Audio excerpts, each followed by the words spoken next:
So guys finally आप सभी लोगों की भारी डिमांड पर मैं लेकर आ चुका हूं एमएमयू ईटी 2026 का सटीक विश्लेषण। कट ऑफ के बारे में बात करूंगा और काउंसलिंग डेट के बारे में बात करने वाला हूं। सो चलिए वीडियो को शुरू करते हैं। Hey guys, welcome and welcome back to new another video. This is Paresh, currently BSc nursing final year student at GCON Barmer. आज के इस वीडियो के क्या क्या सब टॉपिक रहने वाले हैं, तो एमएमयू ईटी 2026 के जो आपके काउंसलिंग का शेड्यूल है वो क्या रहने वाला है, इस पर मैं बात करने वाला हूँ। ये बहुत ही ज़्यादा इंपॉर्टेंट है।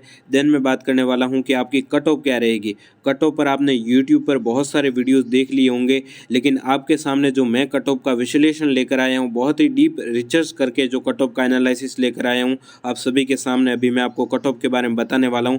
मैं आपको ये बताऊंगा कि लास्ट कितने नंबर तक कॉलेज मिल जाएगा, आपके कितनी रैंक है, तो आपको वेट करना चाहिए, आपको पैसेंस रखना चाहिए कि हाँ कॉलेज मिल सकता है। तो इसके बारे में बात करूंगा। तो कट ऑफ का टॉपिक है वो बहुत ज़्यादा इंपॉर्टेंट है। काउंसलिंग शेड्यूल, कट ऑफ और काउंसलिंग में पार्टिसिपेट किसे करना चाहिए, ये भी इंपॉर्टेंट पॉइंट है, तो इसको भी मिस मत करना। सो चलिए वीडियो को शुरू करते हैं। सबसे पहले तो हम लोग बात करेंगे कि कट ऑफ है वो लास्ट कितने नंबर तक कॉलेज मिल जाएगा, तो इस पर हम लोग बात करेंगे। उससे पहले मैं आप सभी लोगों को ये बता देता हूँ कि कट ऑफ के क्या क्या फैक्टर्स है जो कट ऑफ को डिसाइड करने वाले हैं। तो सबसे पहला और बड़ा फैक्टर तो ये है कि कितने अभ्यर्थी काउंसलिंग में पार्टिसिपेट करेंगे। देखिए, एग्ज़ाम कितने लोगों ने दिया, किन के कितने मार्क्स आ रहे हैं, कितने स्टूडेंट हैं जिनके 80 अबव मार्क्स आ रहे हैं, डजंट मैटर। अभी जो आपके मेन चीज़ मैटर करने वाली है कि आपके काउंसलिंग में कितने स्टूडेंट पार्टिसिपेट कर रहे हैं। तो जितने स्टूडेंट काउंसलिंग में पार्टिसिपेट करेंगे उस हिसाब से आपकी कट ऑफ है वो डिसाइड होने वाली है। ऐसा मैं क्यों कह रहा हूँ, क्योंकि ऐसे बहुत सारे स्टूडेंट हैं जो आरयूएचएस में चले गए हैं और आरयूएचएस में भी उनके अच्छे मार्क्स थे और एमएमयू में भी उनके अच्छे मार्क्स है, तो वो आरयूएचएस में कॉलेज ऑलरेडी ज्वाइन कर चुके हैं। तो ऐसे ऐसे में आप सभी की जो कट ऑफ है थोड़ी सी डिक्रीज होने की पॉसिबिलिटीज़ है। देन मैं बताना चाहूँगा कि पेपर का लेवल कैसा रहा, तो ये चीज़ें तो मैं पहले भी बता चुका हूँ।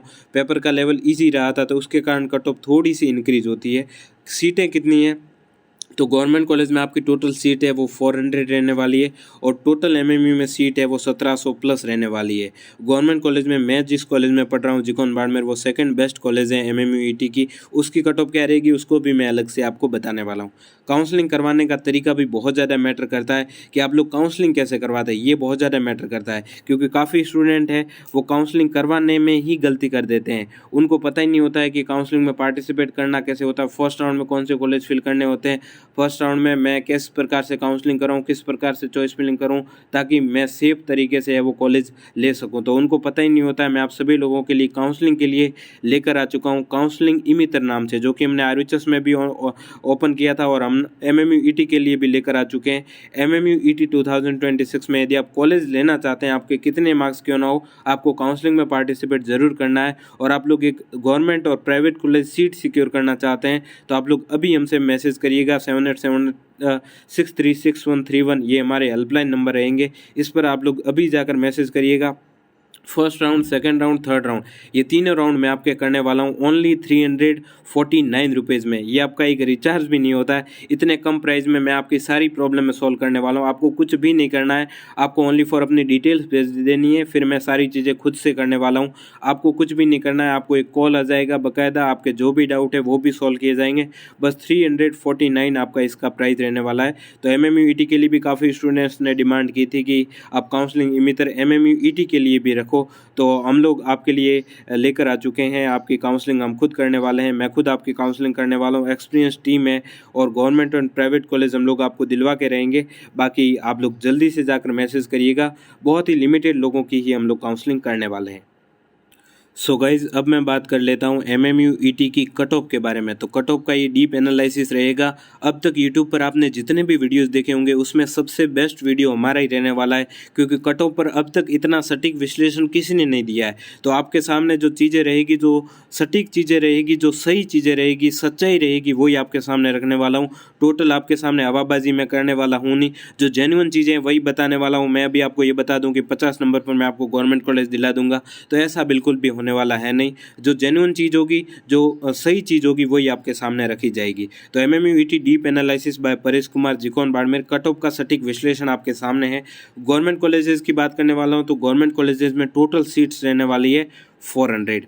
400 टोटल सीट्स रहने वाली है। उसमें अब लड़ाई कितने कितने मार्क्स वाले स्टूडेंट्स की है, लड़ाई 400 सीटों की है। इस बार विद्यार्थियों के अच्छे मार्क्स आए हैं। देखिए आरवीएचएस में तो मेरे को कट ऑफ पता ही होती है, लेकिन एमएमयूईटी का इस बार फर्स्ट एग्जाम है, तो मेरे को बहुत ज़्यादा डीप रिसर्च करनी पड़ी, तब जाकर मैं ये कट ऑफ आपके सामने रख रहा हूँ। तो अब हम लोग आगे बढ़ते हैं, थोड़ा सा कॉलेज वाइज कट ऑफ के बारे में बात करेंगे। और उसमें सबसे ज़्यादा जो फ़र्क पड़ता है कट ऑफ डिसाइड करने में, आरक्षण का बहुत ज़्यादा फ़र्क पड़ता है। रिजर्वेशन जो सीट है, रिजर्व सीटें हैं, उसको अलग से बताना पड़ता है, और सीटें कितनी है उसका भी फ़र्क पड़ता है, और पार्टिसिपेट कितने करते हैं वो भी फ़र्क पड़ता है, वो मैं आपको पहले बता चुका हूँ। डिस्ट्रीब्यूशन ऑफ सीटें, तो सीटों का वितरण क्या क्या है इसके बारे में आपको बताऊँगा। तो 400 सीटें हैं, ये आप सभी लोग जानते हैं। उसमें से 50% जो सीट्स है वो फीमेल के लिए रिजर्व्ड है, और 50% जो सीट्स है वो मेल के लिए रिजर्व्ड है। तो 50-50% आपका हो गया। 200 सीटें फीमेल के लिए और 200 सीटें मेल के लिए रहने वाली। अब हम लोग देख लेते हैं कि कैटेगरी वाइज कितनी कितनी सीटें है। जनरल की अगर मैं बात करूं तो जनरल की जो आपके कैटेगरी की सीटें हैं वो 144 सीट्स है। बात करूं ईडब्ल्यूएस कैटेगरी की, तो ईडब्ल्यूएस कैटेगरी में आपके 40 सीट्स रहने वाली है। बात करूं ओबीसी कैटेगरी की, तो ओबीसी कैटेगरी में आपके 84 सीट्स रहने वाली है।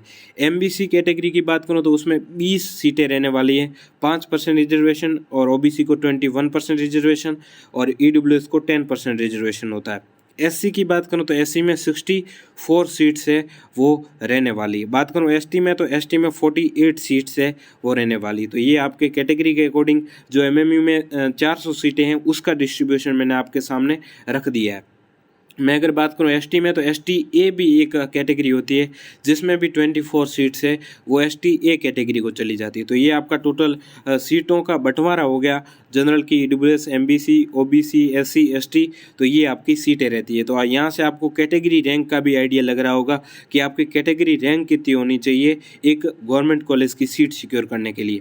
अब मैं बढ़ता हूँ आगे कि आपकी काफ़ी विद्यार्थी है वो आरवीएचएस सीयूटी में भाग ले चुके हैं काउंसलिंग में, और वहाँ कॉलेज भी ज्वाइन कर चुके हैं, तो उस कारण कट ऑफ थोड़ी सी कम जाएगी। तो ये बात मैं आपको शुरू में भी बता चुका हूँ, यह भी मैंने मेंशन कर दी है। अब हम लोग सबसे पहले बात कर लेते हैं एसएन कॉलेज की cut off.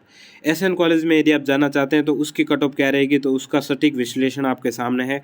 General, EWS, OBC, MBC, SC, ST, seat कितनी है एसएन कॉलेज में? 36 सीटें हैं वो आपके रहने वाली है जनरल कैटेगरी की। ईडब्ल्यूएस की 10, 21 आपके ओबीसी, 5 सीट है वो एमबीसी की, और 16 सीट है वो एससी की, और एसटी की 12 सीट है वो रहने वाली।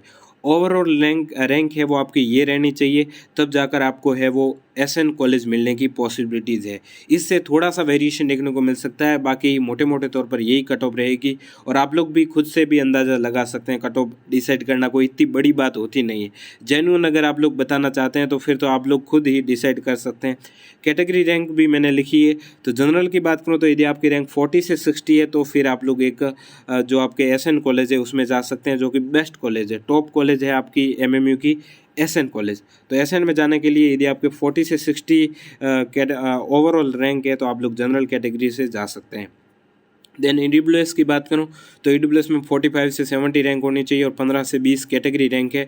देन आप लोग जोधपुर में है वो सीट सिक्योर कर सकते हैं। देन ओबीसी की बात करूं 21 सीट है, और 50 से 100 रैंक, और 35 से 55 आपकी कैटेगरी रैंक होनी चाहिए। एमबीसी में 5 आपकी सीट है, 80 से 120 है वो आपकी ओवरऑल रैंक है। और जो स्टूडेंट देख रहे हैं उन सभी को बताना चाहूँगा कि एसएन की कट ऑफ थोड़ी सी ज़्यादा रहेगी कंपेयर टू जो आपके अदर डिस्ट्रिक्ट है, उनकी कट ऑफ कम रहेगी। उनकी कट ऑफ बहुत ही ज़्यादा जो आप सोच रहे हो ना उससे भी कम रहने वाली है। ये आपके एसएन की कट ऑफ आप लोग देख सकते हैं, ये एससी की और ये एसटी की कट ऑफ रहने वाली है। अब मैं बात कर लेता हूँ मेरे कॉलेज की, जिकॉन बाड़मेर कॉलेज की। तो जिकॉन बाड़मेर कॉलेज की कट ऑफ क्या रहेगी?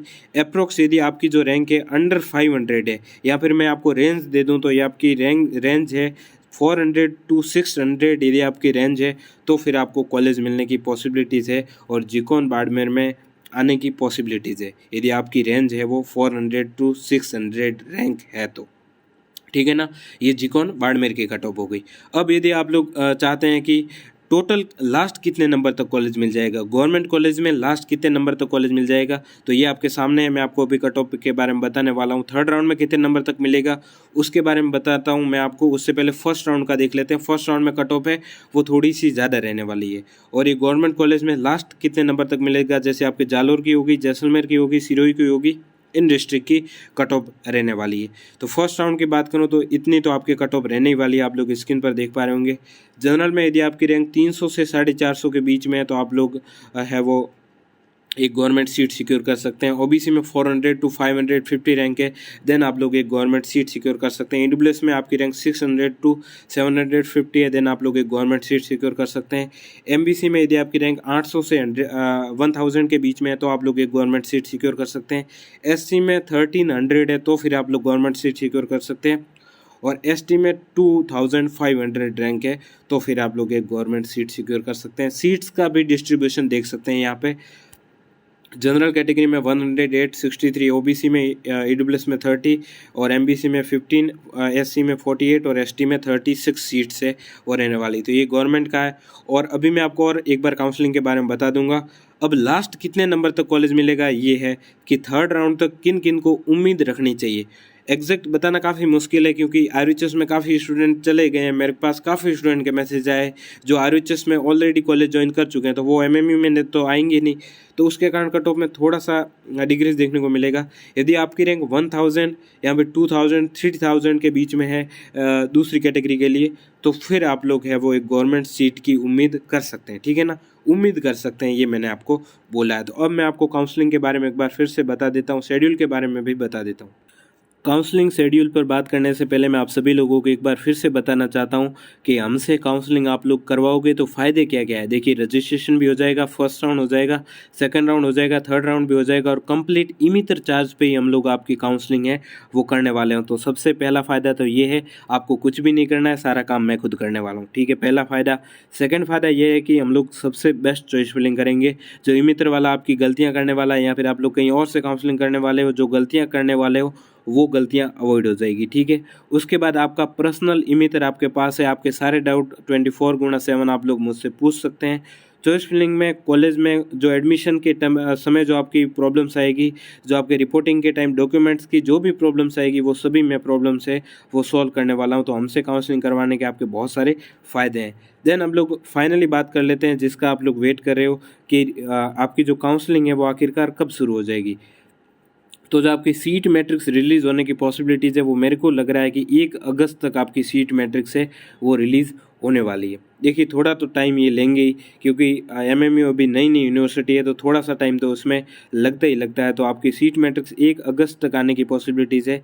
ऑल्दो आपकी जो वेबसाइट पर डला है आपके जो शेड्यूल, उसमें आपके 4th वीक ऑफ जुलाई है, लेकिन उसमें थोड़ा सा टाइम तो लगने वाला है। देन मैं चॉइस फिलिंग की बात करूँ तो चॉइस फिलिंग भी आपकी 1 से 2 अगस्त, यानी कि आप लोग ये मान सकते हैं कि फर्स्ट वीक ऑफ आप लोग मान सकते हैं अगस्त का जो फर्स्ट वीक है उसमें ये सारी जो प्रोसेस है काउंसलिंग का वो स्टार्ट हो जाएगा। तो कट ऑफ पर ये कंप्लीट एनालिसिस था। बाकी शेड्यूल के बारे में बता दिया, 1 अगस्त से लेकर 7 अगस्त तक आपकी जो ये सारी चीज़ें हैं वो स्टार्ट हो सकती है। बाकी थोड़ा सा ये समय लेकर काम करने वाले हैं, तो आप लोगों को थोड़ा पेशेंस रखना पड़ेगा। आरएचएस का काम थोड़ा सा फास्ट रहेगा, एमएमयू का थोड़ा सा स्लो रहने वाला, तो थोड़ा सा आप लोगों को पेशेंस रखने की ज़रूरत है। आई होप कि एमएमयू वाले आपके first round, second round, third round का जो आपके शेड्यूल है साथ में रिलीज़ कर दे तो अच्छा रहेगा स्टूडेंट्स के लिए। बाकी मेरे को नहीं लग रहा कि साथ में रिलीज़ करेंगे, तो जैसे भी करते हैं हमें तो काउंसलिंग करवानी है। बाकी काउंसलिंग के लिए आप लोग अभी जाकर मेरे को मैसेज करिएगा। काउंसलिंग आपकी बेस्ट नर्सिंग फैमिली चैनल पर ही होने वाली है, ये रहे व्हाट्सएप नंबर पर, इस पर जाकर अभी मैसेज करिएगा। ओनली 349 पे आपकी जो कॉलेज है वो आपको मिलवाएंगे, आपको कॉलेज दिलवाएंगे हम आपको, तो आप लोग जल्दी से जाकर मैसेज करिएगा। So guys, thanks for watching, please do the subscribe button, press the bell icon for the notifications. Thank you.